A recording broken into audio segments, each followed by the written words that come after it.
नमस्ते. मी शिल्पा आकार रंगोली मराठीमध्ये तुम्हा सगळ्यांचं स्वागत करते. गुढीपाडवा हा वसंत ऋतूच्या आगमनाचा आणि नूतन वर्षाचा स्वागताचा सण आहे. या दिवशी घरात उंबरठ्यावर रांगोळी काढणं सांस्कृतिक आणि आध्यात्मिक आणि सामाजिक महत्त्व आहे. नकारात्मक दृष्टी तर ते आहेच, पण लक्ष्मीचं स्वागत म्हणून आपण दारात रांगोळी काढत असतो. आणि गुढीपाडव्याला गुढीची रांगोळी म्हणजेच गुढी रांगोळीमध्ये काढणं हे देखील शुभ मानलं जातं. तर आपण आज तीच गुढी कशी बनवू शकतो हे शिकणार आहोत. काहीशी गुढीचं पिक्चर असलेली प्रिंटआउट A4 प्रिंटआउट मी इथे घेतलेली आहे. मैत्रिणींनो, तुमच्याकडे ड्रॉइंग, प्रिंटआउट आणि डिझाईन्स नसतील, तुम्ही आम्हाला कधीही DM करू शकता. WhatsApp, Insta through, Facebook through आम्हाला डिझाईन्स नक्कीच विचारू शकता.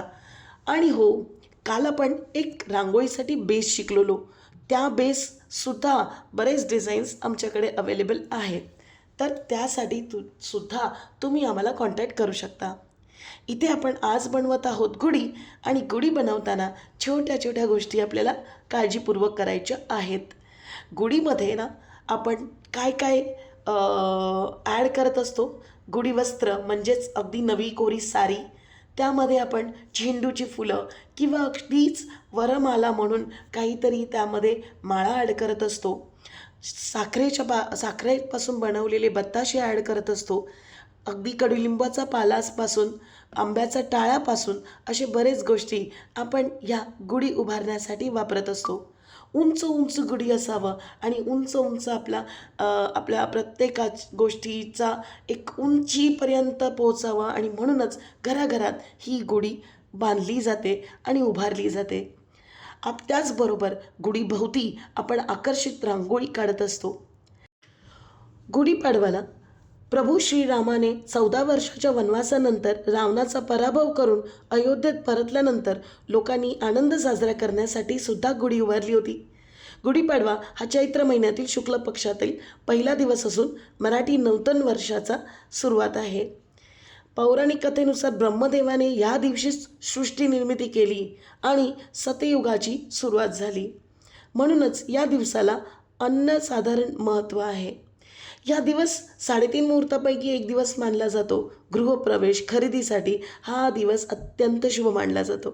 आणि म्हणूनच ना मैत्रिणींनो, आपण या दिवशी गुढीची प्रतिकृती असलेली रांगोळी नक्कीच दारात बनवत असतो. आता आपण इथे पाहूया की आपण नक्की काय काय करायचं आहे. A4ची प्रिंटआउट घेतल्यानंतर त्यावर मी इथे 175 मायक्रॉनची OHP शीट त्यावर फिक्स करून घेतली. फॅब्रिक ग्लूचं मिश्रण बनवलं 70-30 रेशिओमधलं, आणि ते आपण या OHP शीटवर अप्लाय करून घेतलेलं आहे. कोणत्याही नंबरच्या ब्रशने तुम्ही ते अप्लाय करू शकता, तुमच्याकडे जे अवेलेबल असेल ते. पण जागेचं भान ठेवा. जिथे जागा कमी आहे तिथे तुम्ही एखादा छोटा ब्रशसुद्धा वापरू शकता. मिश्रण जिथे जिथे लागेल तिथे तिथे आपली रांगोळी नक्कीच चिटकेल. आता बघा, मिश्रण लावल्यानंतर हलकंसं पेपरने दाब द्यायचं आहे, जेणेकरून रांगोळी व्यवस्थित स्टिक होईल आणि तिला झटकून काढायची आहे. झटकल्याने काय होईल, जी रांगोळी स्टिक होणार नाही ती निघून येईल. हे तर आपण वारंवार आपल्या प्रत्येक व्हिडिओमध्ये सांगत असतो. पहिला लेअर सुकल्यासाठी 1 ते 2 तासाचा डिफरन्स द्यायचा, म्हणजे गॅप द्यायचा आहे, आणि त्यानंतर सेम मिश्रण लावून आपल्याला दुसऱ्या लेअर रांगोळीचं कंप्लीट करायचं आहे. मैत्रिणींनो, गुढी ही एक अशी प्रतिकृती आहे ज्यामध्ये भरपूर रंगसंगती असतात, आणि त्या भरपूर रंगसंगती ॲड करण्यासाठी तुम्हाला खूपच पेशन्सली यावर काम करावं लागणार आहे. आंब्याचा टाळा, कडुलिंबाचा पाला, झेंडूची फुलं ही सगळी हळू करून तुम्हाला ते बनवायची आहेत.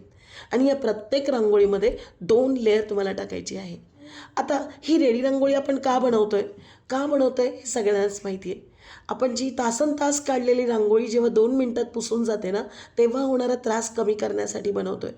आणि हो, फ्लॅट सिस्टममध्ये राहणाऱ्यांसाठी तर वेगळाच रुबाब आहे. त्यांच्या इकडे तर रांगोळीच कोणी काढत नसतं मुळात. आणि एखादी रांगोळी जेव्हा काढली जाते तेव्हा नक्कीच त्यावर ती लवकर टिकून न देण्याची आणि ती तशी राहण्याची हे थोडी कमीच आहे. त्यामुळे रेडी रांगोळी जर आपण बनवली आणि रेडी रांगोळी जर आपण ठेवली तर ॲटलिस्ट ती पूर्ण दिवसभर आपल्या घराची शोभा वाढवत राहील. आणि रेडी रांगोळी बनवणं तितकं काही डिफिकल्ट नाहीच आहे. तुम्हाला जास्तीत जास्त लागणार काय? Fabric glue, design, OHP sheet आणि काही ॲक्रेलिक कलर्स. अगदी 250च्या रेंजमध्ये तुमची हा सगळा मटेरियलचा खर्च होऊन जाईल. आणि ही रांगोळी तुम्ही एकदा तर बनवाल, पण येणाऱ्या 2-3 वर्ष नक्कीच परत परत अशी गुढी बनवायची तुम्हाला गरज लागणार नाही. कारण एकदा वापरून झाली की तशीच ती व्यवस्थित न्यूजपेपरमध्ये रॅप करून ठेवली की तुम्ही दुसऱ्या दिवशी म्हणते मी, पण नाही, दुसऱ्या वर्षी परत ती वापरू शकता. आता इथे पहा ना, गुढी काय फक्त गुढीपाडव्यालाच आपण उभारतो असं नाही हां.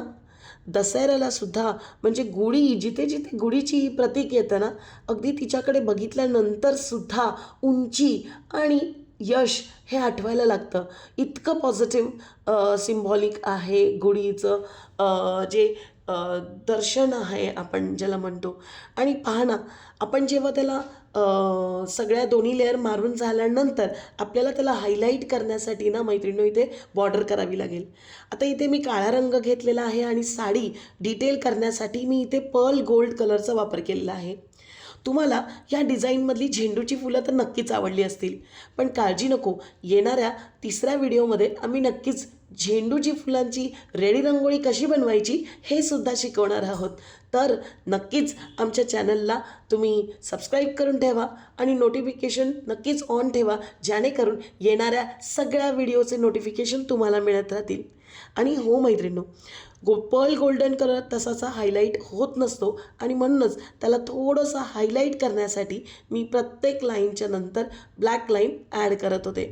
एका साईडला थोडी थिक ब्लॅक आउटलाईन दिली आहे, जेणेकरून ती थोडीशी 3Dमध्ये दिसेल आणि थोडीशी ती वेगळ्या त्याचा कोणत्याही बेसवरती ठेवल्यानंतर ती थोडीशी हायलाइटेड दिसेल.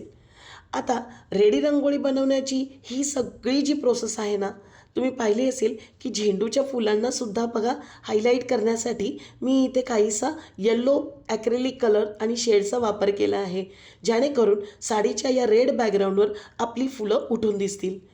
पांढऱ्या रंगाचे बत्ताशे ड्रॉ करण्यासाठी बघा ना, काहीशी मी अशी ट्रिक वापरली आहे. डॉट ड्रॉ करून घेतले आणि बत्ताशाला ना मधले लाईन्स असतात, ते 2 पदरी लाईन्स लहानपणी खाल्लेच असतील तुम्ही, तर ते 2 पदरी लाईन्स काहीसे मी असे ड्रॉ केले, जेणेकरून एक रिअल बत्ताशासारखा त्याला इफेक्ट आला. झेंडूची फुलं आणि मध्ये आरास केलेली फुलं ही कशी बनवली आहे किंवा स्पेसिफिक झेंडूची फुलं कशी बनवू शकतो ह्याचा डिटेल व्हिडिओ नक्कीच येणाऱ्या काही दिवसामध्ये आमच्या चॅनलवर येऊन जाईल. त्यामुळे गुढीपाडवा स्पेशल हा पूर्ण वीकमध्ये तुम्ही नवीन डिझाईन्स पाहायला विसरू नका. आणि हो, काल आपण जो बेस बनवला होता त्या बेसवर सुद्धा मी ही रांगोळी कशी दिसते हे ठेवून दाखवणार आहे. काही ठिकाणी हायलाईट करण्यासाठी तुम्ही अशा प्रकारे व्हाईट रंगाचा वापर करू शकता. अगदी साडीवर काढलेली चंद्रकोरसुद्धा हायलाईट करण्यासाठी मी इथे पांढऱ्या टिपक्यांचा वापर केला आहे. आता बघा, लगेच काही आपल्याला आपली रांगोळी कट करायला घ्यायची नाही आहे बरं का. बॉर्डर केल्यानंतर थोडं 1-2 तास आपली बॉर्डर सुकू द्या. व्यवस्थित बॉर्डर सुकून झाल्यानंतर त्याला लाईन टू लाईन कट करून घ्या. कट करताना सीझर शार्प वापरा. पहा, काहीशी रेडीची कटआउट रेडी झाली आहे आणि ही आहे आपली रेडी टू यूज रांगोळी. काल बनवलेला बेस आणि त्यावर उभारलेली आपलं हे गुढीचं प्रतीक. अशाच प्रकारे अगदी ब्लू रंगाचं सुद्धा बेस मी बनवून ठेवला होता, त्याचवर सुद्धा ही गुढी बघा किती सुंदर दिसते. सो गुढीपाडवा स्पेशल वीकमध्ये आणि वेगवेगळ्या डिझाईनसाठी तुम्हाला आमचा हा जो व्हिडिओ आवडला असेल तर नक्कीच लाईक, शेअर आणि सबस्क्राईब करा. धन्यवाद.